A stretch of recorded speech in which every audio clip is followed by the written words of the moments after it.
वालेकुम नाजरीन, मैं हूं अब्दुल रऊफ़ और आप देख रहे हैं सलीम शमशाद का यूट्यूब चैनल। सलीम शमशाद जो कि हमारे यहाँ न्यू टीवी में होते हैं और वो बड़े प्यारे एक इंसान है और सब सहाफ़ी बरदरी के लिए उन्होंने एक चैनल बनाया हुआ है। चाहते हैं कि वक्तन फ़वक्तन इस पर लोग आते रहें और अपनी राय का इज़हार करते रहें। तो आज मुझसे उन्होंने बात की कि आप बैठें, तो काफ़ी दिनों से सलीम शमशाद मुझे कह रहे थे, तो मैंने आज सलीम शमशाद बहरहाल मुझे पकड़ के यहाँ ले आए हैं। तो 7 सवाल ये कर रहे हैं जो बहुत संजीदा किस्म का सवाल है कि आखिर मुल्क की सियासत का रुख क्या है, हम किधर जा रहे हैं। ये एक ऐसा सवाल है जिस पे किताबें लिखी गई हैं और लिखी जा सकती हैं।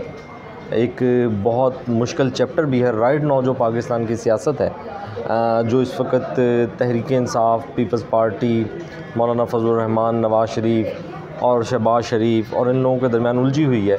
जब से तहरीक अदम एतमाद का मामला आया उसके बाद से लेकर आज तक तमाम सियासी सरगर्मियाँ जो हैं रोज़ाना की बुनियाद पर चेंज होती हैं।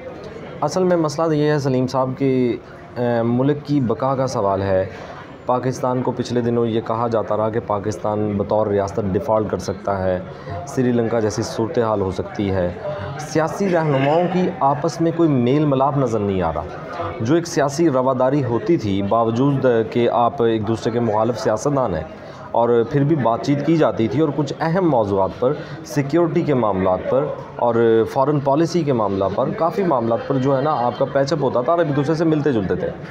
लेकिन अब सियासी सूरत हाल गालम गलोच पर मबनी है और एक दूसरे को बुरा भला कहने पर मबनी है।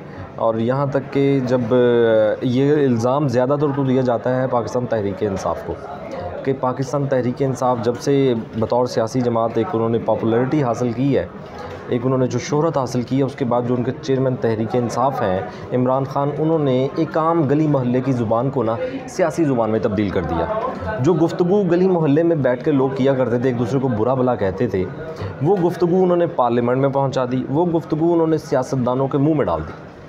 फिर इसी डगर पर दूसरे लोग भी चल पड़े, नून लीग के लोग भी, पीपल्स पार्टी के लोग भी। लेकिन आज भी ये लोग एक दूसरे के साथ इकट्ठे बैठने को तैयार नहीं हैं। ख़ास तौर पर इमरान ख़ान साहब तो साफ़ इनकार करते हैं कि वो किसी मामले पर इन चोरों डाकुओं के साथ नहीं बैठ सकते।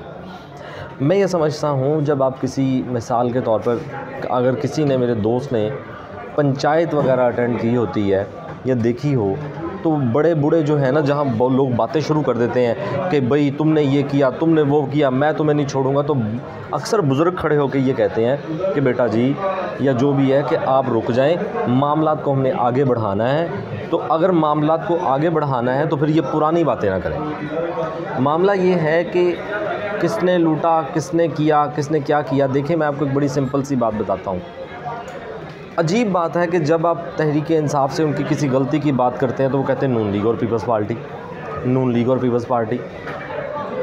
ये मिसाल आखिर वो क्यों देते हैं? अगर बतौर पार्टी आपने अपने आप को, सबसे बड़ा दावा तो खान साहब का है ना कि वो ईमानदारी इख्तियार करते हैं, वो ईमानदार आदमी हैं। तो अगर वो ईमानदार हैं और ईमानदारी इख्तियार करते हैं, फिर तोशा खाना केस है, फिर फ़ॉरेन फंडिंग, ममनुआ फंडिंग केस है, इसमें उन्होंने ताख़ीरी हरबे इस्तेमाल किए। अब ये जो तोशा खाना केस है, इसमें बहुत सारी बातें मंजर आम पर आ रही हैं। एक अजीब बात सलीम साहब ये हुई कि ये अगर ये मुल्क की सूरत हाल इतनी ख़राब थी और मुस्लिम लीग नून ने हुकूमत क्यों ली, महंगाई का बोझ अपने सर पर डालने की ज़रूरत क्यों महसूस की, वो कहते हैं कि हमने मुल्क की बका की खातिर, मुल्क को बचाने की खातिर ये फ़ैसला किया। अब वहाँ भी एक गड़बड़ है। वहाँ पे गड़बड़ ये मौजूद है कि जो नून लीग का एक जो बरसरे इक़्तिदार ग्रुप है, शहबाज शरीफ साहब और उनके साथ दूसरे साथी हैं, उनके और मुस्लिम लीग लंदन के दरमियान, लंदन नहीं कहना चाहिए, नवाज़ शरीफ साहब लंदन में मौजूद हैं तो इसलिए कह देते हैं, मुस्लिम नवाज़ शरीफ साहब का मौक़िफ़ ख़ास तौर पर महंगाई के मामले पे वो इससे डिफ़र करते नज़र आते हैं। तहरीक इंसाफ तो इसको नूरा कुश्ती करार देती है, लेकिन बहरहाल कुछ अंदर की सतह पे कुछ इख्तलाफात ज़रूर मौजूद हैं कि वो कुछ फ़ैसलों की तायद नहीं करते। और ख़ास तौर पे ये शहबाज शरीफ साहब भी जानते हैं, वज़ीर आज़म पाकिस्तान के मियाँ नवाज़ शरीफ साहब जो लंदन में मौजूद है, उनका एक पाकिस्तान में उनका एक वोट बैंक है और एक पर्सनल वोट बैंक उनका मौजूद है और जो उनके नाम पर उनको मिलता है। इसलिए मुल्की सियासी सूरत हाल के बारे में अगर आप मुझसे कहते हैं कि मुल्की सियासी सूरत हाल, ये जवाब बहुत मुश्किल है कि किधर जाएगी, क्या होगा।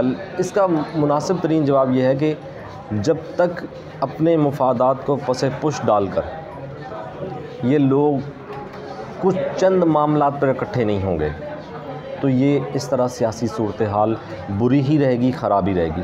मुझे लगता है खान साहब नहीं चाहते, क्योंकि उनकी बॉडी लैंग्वेज, उनका बोलना ये बताता है कि वो किसी मामले, वो कह देते हैं ना कि ये चोर डाकू मैं इनके साथ नहीं बैठ सकता। ऐसा नहीं होता, ऐसा होता नहीं है। या तो उनकी पार्टी में देखें इलेक्टेबल जो है ना सलीम साहब, जो ग्रोह है, जो मुंतखब होते हैं लोग MNA की सीट पर, MP की सीट पर, वही आगे आपको पार्टी लीडर के तौर पर वज़ीर-ए-आज़म बनवाते हैं, वज़ीर आला बनवाते हैं। वो तो खान साहब ने भी वो लोग बहुत सारे लिए हैं जो कि बहुत सारे केसेस में मतलूब थे, और बल्कि उनके बाद में भी उनकी हुकूमत में भी केसेस हुए। तो ये ऐसा कहना कि मैं बैठ नहीं सकता, ऐसा नहीं होता। आपको बैठना पड़ता है। आप मुल्क के मफाद की खातिर बैठते हैं, आप कुछ मामलात पर एग्रीमेंट के लिए बैठते हैं। बाज़ मामलात पर खड़े रहें, अपने ग्रोह अपने मामलात पर खड़े रहें। जैसे अभी शहबाज़ गिल है, शहबाज़ गिल के केस पर तहरीक इंसाफ के कभी क्या कमेंट्स आते रहे, कभी क्या कमेंट्स आते रहे, उनके आपस में रहनुमाओं के बयानात ही नहीं मिलते थे। इस तरह हमारी फ़ॉरेन पॉलिसी जो मुतासर हुई है, हमारी जो मुल्क की मईशत मुतासर हुई है, हमारे मुल्क के दिगर दाखिली मसाइल जो मुतासर हुए हैं, आपका अफ़गान बॉर्डर मुतासर हुआ है, आपके बलूचिस्तान में जो मुश्किलात में हम एक ऑलरेडी मौजूद है, आपका जो हिंदुस्तान का बॉर्डर है उस पर फ़िलहाल खामोशी है, लेकिन हिंदुस्तान के साथ हमारा एक तरह से कट आउट, ब्लैक आउट चल रहा है। तो ये मामलात जो हैं बैनुल-अक़वामी तौर पर भी ठीक करने हैं, पाकिस्तान की मईशत को भी ठीक करना है, और ये उसी सूरत दुरुस्त हो सकता है जब ये कुछ चंद मामलात पे इकट्ठे हो जाएं। लेकिन ये सिर्फ बातों की हद तक है, मुझे इसका यकीन नहीं है कि ये लोग आपस में इकट्ठे होंगे, बैठेंगे। असल मसला जो पाकिस्तानी कौम में एक नस्ल तैयार हो चुकी है जो किसी मामले को समझने को तैयार नहीं है, कोई नज़दीक उनके लिए वैल्यू नहीं रखती, अखलाकियात एक बुरी चीज़ बन चुके हैं, अखलाकियात को कोई इख्तियार करने को तैयार ही नहीं है, ना उन पर कोई बात करने को तैयार है। तो ओवरऑल जो मुल्क की मजमूई सूरत हाल है, मैं इसे दुरुस्त नहीं समझता। हाँ, ना उम्मीद नहीं होना चाहिए, उम्मीद का दामन थामे रखना चाहिए और अच्छे वक्त का इंतज़ार करना चाहिए और उसके लिए कोशिश करनी चाहिए। यही आज का हमारा मौजू था। उम्मीद करते हैं कि पाकिस्तान मुस्तकबिल में इन मसाइल से निकले और एक मकाम पैदा करें। अस्सलाम वालेकुम, थैंक यू।